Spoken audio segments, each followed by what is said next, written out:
बिस्मिल्लाहिर्रहमानिर्रहीम। अस्सलामुअलैकुम दोस्तों। प्यारे दोस्तों, एक हमला यानी प्रेग्नेंट लड़की को कब्र में दफना दिया गया। फिर जो हुआ यह जानकर आपकी रूह कांप जाएगी। तो दोस्तों, वीडियो में आगे बढ़ने से पहले इस वीडियो को एक लाइक करके चैनल को सब्सक्राइब कर लीजिए। प्यारे दोस्तों, इस सबक आमोज वाकया को जानने के लिए हमारे साथ आखिर तक जरूर रहिएगा, क्योंकि यह खासकर हमारी माँ बहनों के लिए सबक है।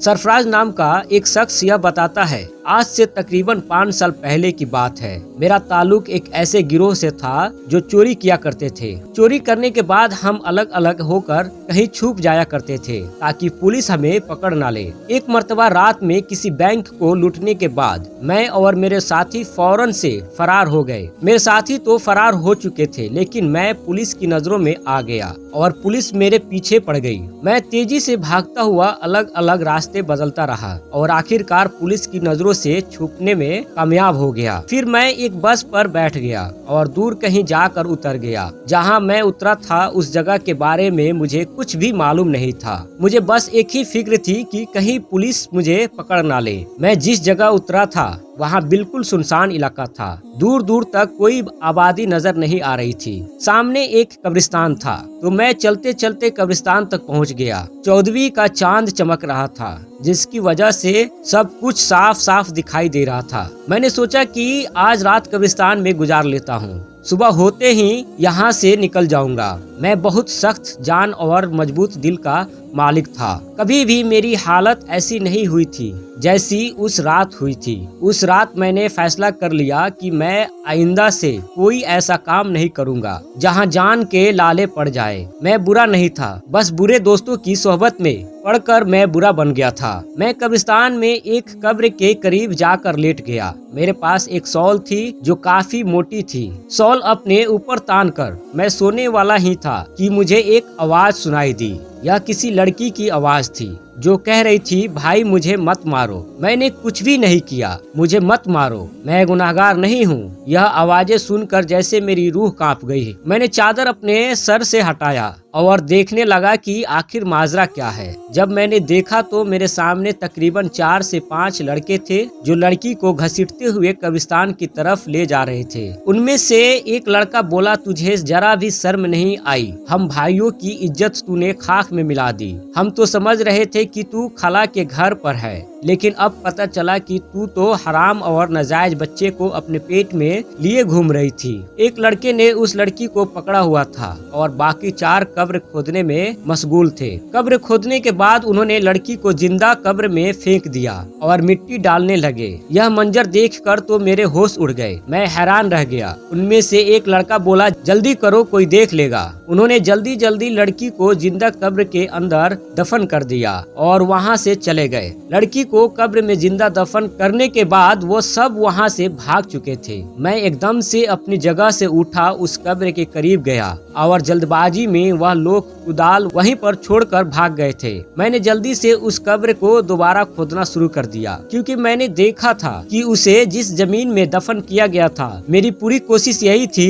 कि मैं उस लड़की को कब्र से जिंदा बाहर निकाल लूं। जब उस लड़की की चीख की आवाज कब्र के अंदर से मुझे सुनाई दे रही थी तो मुझे हौसला हुआ कि वो लड़की अभी तक जिंदा है। मैं अपनी पूरी ताकत लगा रहा था कि जल्दी से कब्र को खोद सकूं। मैं कोई नेक इंसान नहीं था, एक आम सा आदमी था, लेकिन मेरी जगह कोई भी होता तो जिंदा दफन होने वाली लड़की को निकालने की कोशिश जरूर करता। मेरे ख्याल से कोई भी इतना बेजमीर नहीं हो सकता जितना उस लड़की के भाई थे। किसी को जिंदा कब्र में दफन करना यह भला कहाँ का इंसानियत थी। मैं कब्र को खोद रहा था और मैंने कब्र में एक सुराख भी कर दिया था ताकि लड़की तक ऑक्सीजन आसानी से पहुंचता रहे। लेकिन अचानक ही उस लड़की की चीखें बुलंद हुई तो मेरी जान निकल गई। मुझे लगा वो मर गई। मैंने उसकी आवाज सुनने की कोशिश की, मेरा पूरा जिस्म कांप रहा था। थोड़ी देर तक कोई आवाज न आई तो मुझे मायूस होने लगी, लेकिन मेरी हैरत की इंतहा ना रही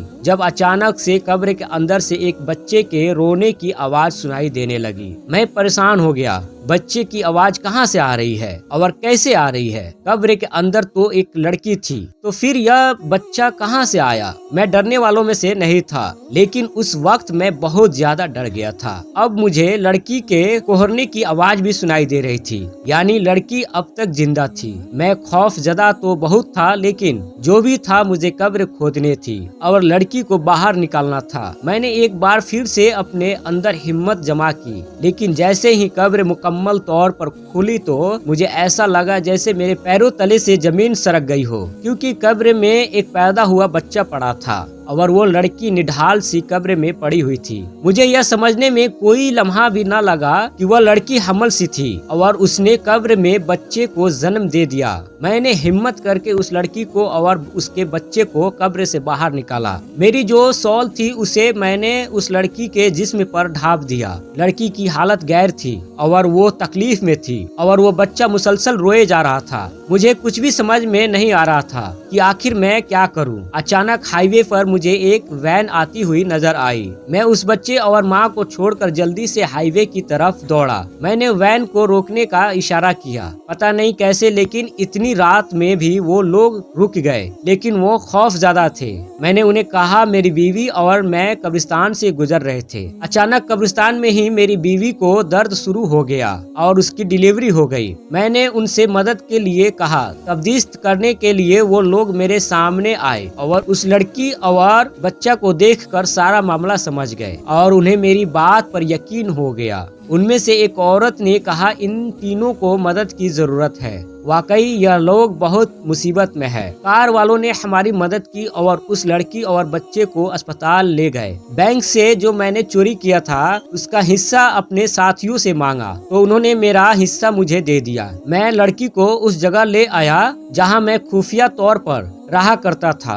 जब उस लड़की की हालत में देखा तो मैंने उससे सारा मामला पूछा। उसने अपनी कहानी बताना शुरू की और बताया कि मेरा नाम जुलेखा है, मैं एक नेक लड़की थी। एक दिन अचानक कॉलेज से वापस आते हुए एक लड़का मेरे पीछे लग गया और उसने मुझे एक खत दिया जिसमें लिखा था कि वो मुझसे बहुत मोहब्बत करता है। उसका नंबर भी नीचे लिखा हुआ था। पहले तो मैंने साफ उसे इनकार कर दिया, लेकिन पता नहीं क्यों शैतान ने मुझे शायद वर्गला दिया और एक कमजोर लम्हे की जिद में आकर मैंने उसके मोबाइल पर कॉल कर दिया और यूं हमारा राब्ता हो गया। फिर बात मुलाकातों तक पहुंची। मेरे 5 भाई थे। जब वो काम पर बाहर चले जाते मैं उससे घर बुला लिया करती। घर पर कोई नहीं होता था। शैतान के बहकावे में आकर हमने वो गुनाह भी कर दिया जो हमें कभी नहीं करना चाहिए था और उसकी सजा मैं आज तक भुगत रही हूँ। जब उस लड़के का नाजायज गुनाह मेरे पेट में पलने लगा तो मैंने इस बात का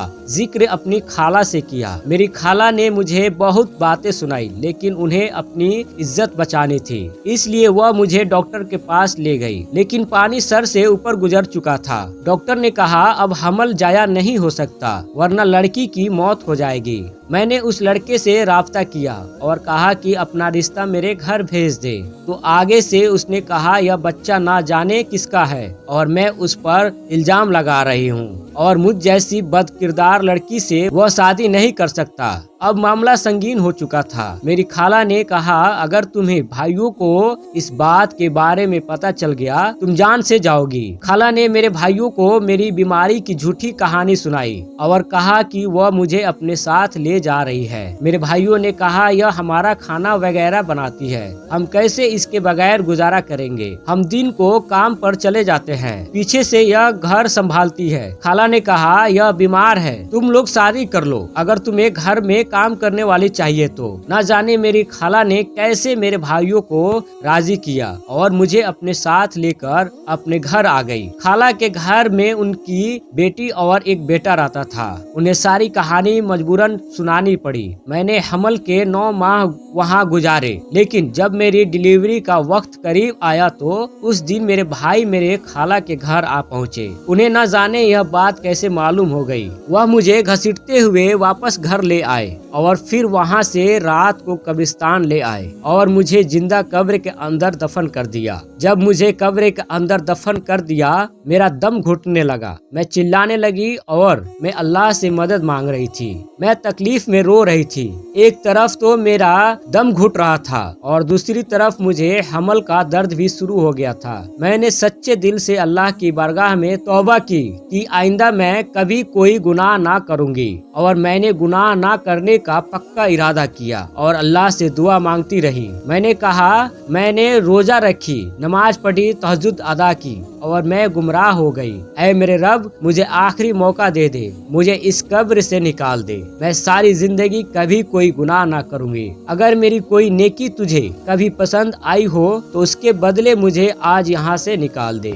मैं उस वक्त जानती थी कि आधी रात को कब्रिस्तान में कोई भी मुझे बचाने नहीं आएगा, लेकिन उस वक्त अल्लाह को मैंने दिल से पुकारा था और मेरा यकीन कामिल था। उन लोगों ने कब्र में ज्यादा मिट्टी नहीं डाली थी। इसके बाद तुम आ गए। तुमने पहली कोशिश ही मेरे लिए हवा का रास्ता खोल दिया। एक पल को मुझे ऐसा लगा कि शायद मेरे भाई वापस आ गए मुझे निकालने के लिए, क्योंकि उस वक्त उनके सिवा कब्रिस्तान में कोई और मौजूद नहीं था। लेकिन फिर मेरा दिमाग काम करना बंद कर चुका था, क्योंकि बच्चे की पैदाइश का वक्त करीब आ चुका था। कितनी अजीब बात है ना। मैं यह सोचकर हैरान हूँ कि मेरा बच्चा कैसा बचा है जिसने अपनी पहली सांस कब्र के अंदर ली। लोग दुनिया में आते हैं और आखिरी सांसों को पूरा करने के बाद अपनी कब्र में जाते हैं, लेकिन इस अनोखे बच्चे की जिंदगी की शुरुआत ही अनोखी थी, जिसने जिंदगी की पहली सांस कब्र के अंदर ली। मैंने अल्लाह से वादा किया था अब मैं कभी कोई गुनाह ना करूंगी, और अपने तमाम गुनाहों से मैं तौबा कर चुकी।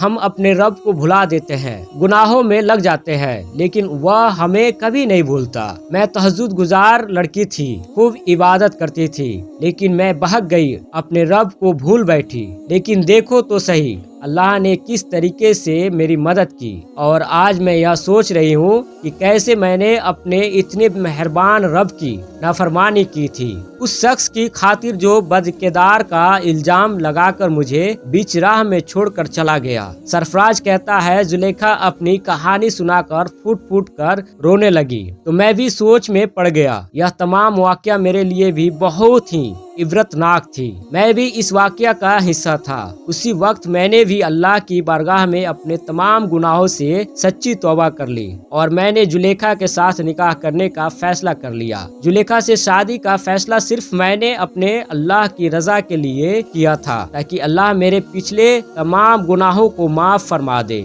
आज मैं इल्म रखने वाला बंदा हूँ। मैंने इस्लाम के बारे में बहुत कुछ सीखा है। मेरी बीवी औरतों को दर्स देती है और अल्लाह के फजल करम से हम खुशहाल जिंदगी गुजार रहे हैं। आज महसूस होता है कि जिंदगी में हर तरफ सुकून है और नूर ही नूर है। सुभान अल्लाह। प्यारे दोस्तों, उम्मीद करते हैं कि आज की हमारी यह वाकया आपको पसंद आई होगी। अगर आया है तो सबसे पहले आपको अपने फैमिली, दोस्तों, रिश्तेदारों में वीडियो को शेयर जरूर करें, क्योंकि उन्हें भी इबरत हासिल होगी। और चैनल को सब्सक्राइब करके कमेंट बॉक्स में अल्लाह अकबर जरूर लिखिए।